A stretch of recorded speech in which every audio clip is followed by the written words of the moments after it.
जय हिंद दोस्तों, वंदे मातरम। जो एनजीओज़ होते हैं काफ़ी अच्छा काम करते हैं, नॉन प्रॉफिट के लिए काम करते हैं, समाज के लिए काम करते हैं, लोगों के उत्थान के लिए काम करते हैं, जो ज़रूरतमंद होते हैं उनकी ज़रूरतों को पूरा करने के लिए काम करते हैं।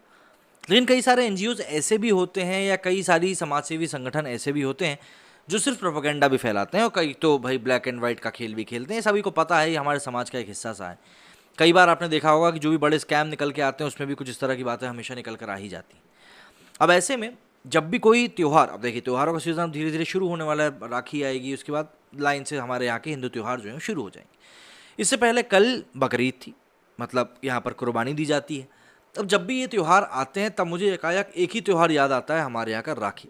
अब राखी के ऊपर तो किसी भी प्रकार की इस तरह की घटना नहीं होती, हाँ, लेकिन एक बार पेटा इंडिया ने इस दिन गाय को बचाने को लेकर कुछ तस्वीरें ज़रूर शेयर करी थी और कहा था कि आपको वीगन हो जाना चाहिए, आपको गाय का दूध पीना बंद कर देना चाहिए। एक हद तक उनकी बात समझ में आती है कि भाई जो दूध के लिए है वो पशुओं को काफ़ी प्रताड़ित किया जाता है, परेशान किया जाता है।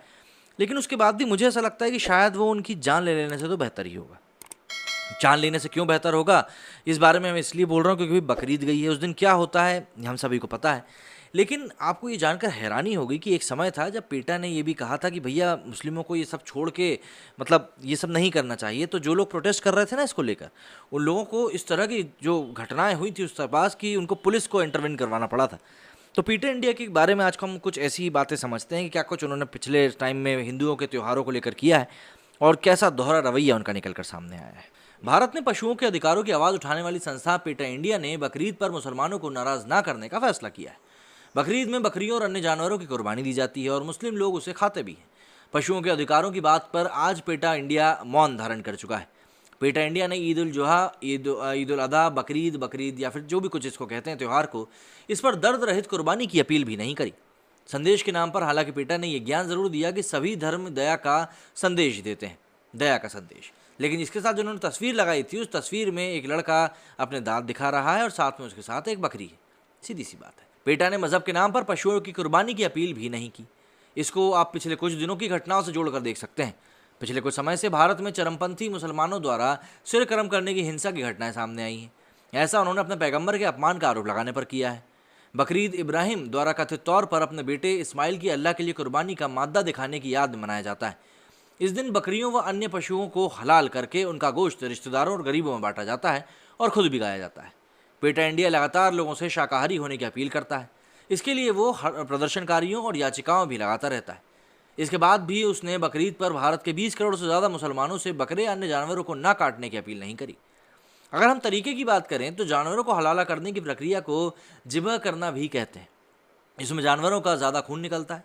इस्लामी मान्यताओं के अनुसार रक्त अशुद्ध होता है। जानवरों का अधिक से अधिक खून निकालना ही हलाल का पहला उसूल होता है।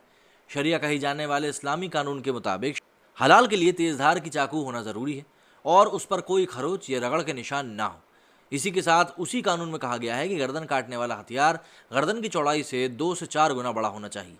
इसी कानून में यह भी कहा गया है कि कुर्बानी से पहले जानवरों की अच्छी तरीके से खिलाया पिलाया गया हो। जानवरों को हलाला करने के लिए किसी समझदार और वयस्क मुस्लिम का होना ज़रूरी है। किसी गैर मुस्लिम द्वारा काटा गया जानवर हलाल नहीं बल्कि हराम माना जाएगा। यूरोपियन यूनियन के हलाला सर्टिफिकेशन विभाग के मुताबिक हलाला करते समय अल्लाह के नाम पर कुर्बानी कहना ज़रूरी होता है और इसी के साथ बिस्मिल्लाह या फिर अल्लाह अकबर भी बोला जाता है। इसी के साथ पशुओं को बाईं करवट लिटाया जाता है और कुर्बानी के दौरान उनका मुंह किबले मतलब मक्का की तरफ रखा जाता है। मुस्लिमों को जानवरों की कुर्बानी पर एक भी शब्द ना बोलने वाली पीटा इंडिया अक्सर हिंदू त्योहारों पर आपत्ति दर्ज करवाता है। साल 2020 की बात करें तो साल 2020 की होली में पीटा इंडिया ने जानवरों पर रंग ना डालने की अपील करी थी। इसके साथ इन्होंने लिखा था this Holi will be compassionate towards animals, please do not throw colours on them. इसके अलावा साल 2019 में भी होली पर ये पीटा इंडिया का ट्वीट था। इस ट्वीट में पीटा इंडिया ने वीगन ठंडाई पीने की अपील करी थी, मतलब भैया दूध से दूर रहने के लिए कहा था। इसी प्रकार की भावना दीपावली पर भी व्यक्त करी गई थी। 2015 में पीटा ने आवाज़ रहित दीपावली मनाने की अपील करते हुए पटाखे आदि ना फोड़ने की बात कही थी। वहीं साल 2020 में पेटा ने एक नियमावली बनाकर पशुओं के वध का सही तरीका बताने का प्रयास किया था। उसी समय हिंदू त्योहारों पर वो हर किसी से डेयरी प्रोडक्ट छोड़ने और वीगन बनने की अपील करता है। पिछले कुछ सालों में पेटा ने जानवरों के अधिकारों को लेकर धर्म के आधार पर कई बार अपना दोहरा रवैया दिखाया है। इस बकरीद पर पेटा द्वारा किसी भी प्रकार की अपील न करने के पीछे धार्मिक भावनाओं के आहत होने पर सिर तन से जुदा का डर सीधे तौर पर दिखाई भी दे रहा है। और अगर हम मतलब मोटी मोटी बात भी करें तो आप देखेंगे कई लोगों की आपको इसमें दोगलापंथी दिखती है। कि लोग होली दिवाली ऐसे त्योहारों पर, जैसे दीपावली के त्यौहार पर तो अक्सर ही लोग लिखते हैं कि आप सभी को शुभ दीपावली, और उम्मीद करेंगे कि भैया प्रदूषण हमारा ना फैले ज़्यादा से ज़्यादा। लेकिन बकरीद के ऊपर और इन त्योहारों के ऊपर कोई कुछ नहीं बोलता, सिर्फ ईद की बधाई देते हैं और आगे बढ़ जाते हैं। भाई सभी के मन में डर तो है ही सही, और डर बना रहना चाहिए। मेरे स्टूडेंट फिलहाल इतना ही। जय हिंद, जय भारत।